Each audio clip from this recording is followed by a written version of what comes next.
Bem-vindo à Rádio Bot Finanças. Onde o seu futuro começa. Enquanto o mundo quebrava, ele ficou bilionário. Ele viu a crise chegando e apostou no colapso. Assista, e isso mudará sua visão de crise. Olá, sejam bem-vindos à nossa exploração de hoje. Vamos mergulhar nas ideias de uma figura, assim, bem peculiar, né? Alguém que parece farejar oportunidades justamente onde a maioria vê problema. Estamos falando de Peter Thiel, e a nossa missão aqui é tentar decifrar essa mentalidade. Como é que se enxerga padrões que outros não veem, principalmente nessa área quente de finanças e tecnologia? É uma figura fascinante, sem dúvida. Com certeza. E não é um novato, né? Cofundador do PayPal, imagina, numa época em que colocar dinheiro na internet parecia, sei lá, coisa de maluco. Totalmente. E foi um dos primeiríssimos a sacar o potencial gigante do Facebook. E não só como rede social, né? Ele viu ali uma peça de xadrez geopolítico. Exato. Parece que ele entendeu muito cedo uma coisa-chave.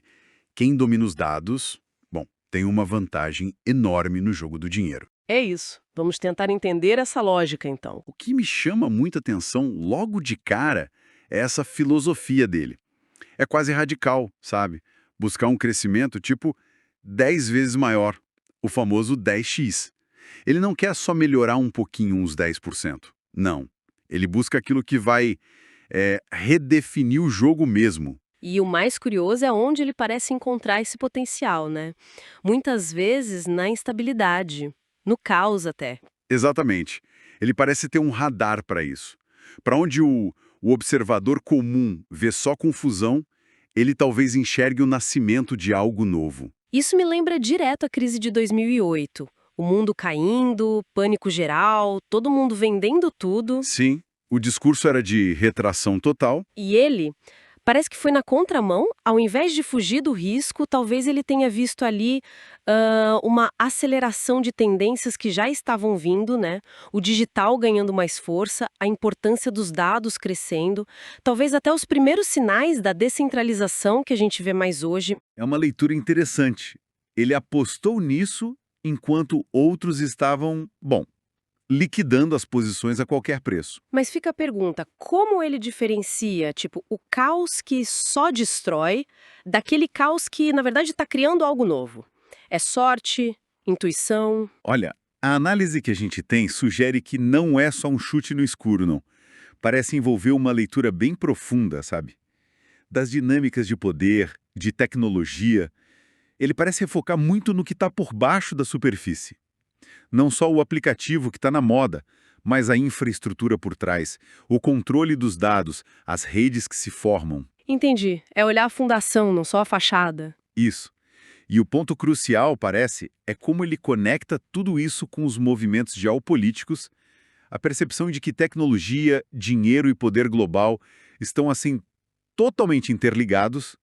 Quem entende essa teia primeiro, né, leva uma vantagem estratégica gigantesca. E essa conexão?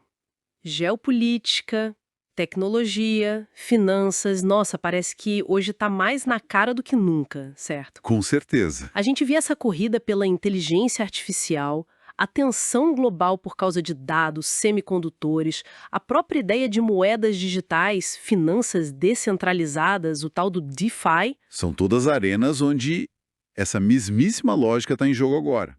Poder, tecnologia, dinheiro. Tudo disputando espaço. Então entender quem são os grandes jogadores, os países, as big techs e o que eles querem vira quase uma ferramenta de análise, né?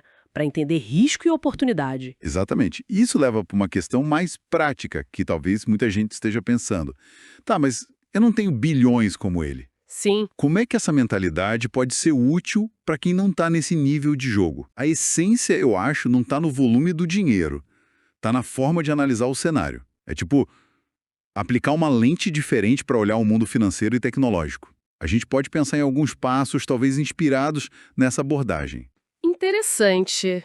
Quais seriam? Bom, primeiro, talvez dedicar um tempo para observar onde o foco geral não está, sabe? Muitas vezes setores ou tecnologias que parecem complicados demais ou até meio chatos. Aqueles que ninguém está falando muito sobre. Isso. Podem esconder as próximas grandes ondas de crescimento que o mercado ainda não percebeu, ainda não precificou. sei lá, nichos de biotecnologia, logística mais avançada, novas formas de energia, coisas assim. Faz sentido. Procurar onde a multidão não está olhando. Segundo ponto, investir tempo não necessariamente dinheiro logo de cara, mas tempo para entender os grandes movimentos globais. Acompanhar as estratégias dos países, das grandes empresas de tecnologia. Isso não é só cultura geral, sabe? Dá pistas. Para onde o dinheiro pode ir, quais setores podem ter problemas com regulação, onde podem surgir novas demandas. E isso ajuda nas decisões financeiras mais pessoais, né? Onde investir, talvez até que carreira seguir. Exato. Informa as decisões. E terceiro, talvez, pensar em termos de apostas assimétricas, mesmo que pequenas. Não é sair apostando alto em qualquer coisa arriscada sem critério, claro. Mas se você identifica uma tendência com potencial de crescer muito, baseado naquela análise mais profunda. Aquela que você fez olhando onde ninguém estava. Isso.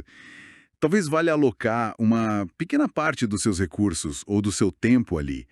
O potencial de ganho, se a sua tese estiver certa, pode ser, desproporcional ao risco que você correu no início. Ah, interessante.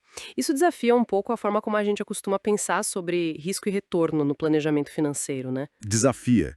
Leva a pensar diferente sobre como avaliar as coisas. Então, a chave parece ser menos tentar adivinhar o futuro e mais sobre conectar os pontos de um jeito diferente. Identificar essas conexões escondidas entre o cenário global e o nosso potencial individual. É uma mudança de perspectiva, eu acho. De ser só um espectador das mudanças para tentar ser um analista mais ativo das forças que estão em jogo. Entendi. Deixa de só assistir para tentar entender o jogo. Resumindo, né? O material que a gente viu sugere que o caminho do Thiel tem menos a ver com sorte e mais com uma visão de mundo bem particular. Uma visão que meio que abraçou a instabilidade, a mudança como matéria-prima para o crescimento.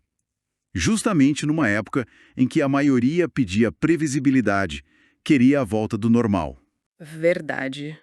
Isso só reforça a ideia de que conseguir antecipar, ou pelo menos interpretar certo, as grandes tendências, olhando para essas conexões entre tecnologia, finanças, poder, isso dá uma vantagem competitiva enorme. Fica então a provocação final, né? No mundo que muda tão rápido, que papel a gente quer ter? O de quem só reage quando a onda já chegou, muitas vezes sendo pego de surpresa, ou de quem tenta, pelo menos, entender a dinâmica das marés para conseguir navegar um pouco melhor? Como é que essa mentalidade de buscar conexões, de buscar potenciais talvez exponenciais, pode ser aplicada nas nossas próprias decisões, financeiras ou de vida mesmo? É uma boa reflexão para levar. Com certeza. Bom, por hoje é isso. Agradecemos muito a companhia de todos. Valeu, pessoal. Até a próxima. Se fez sentido pra você, Se inscreve e compartilha.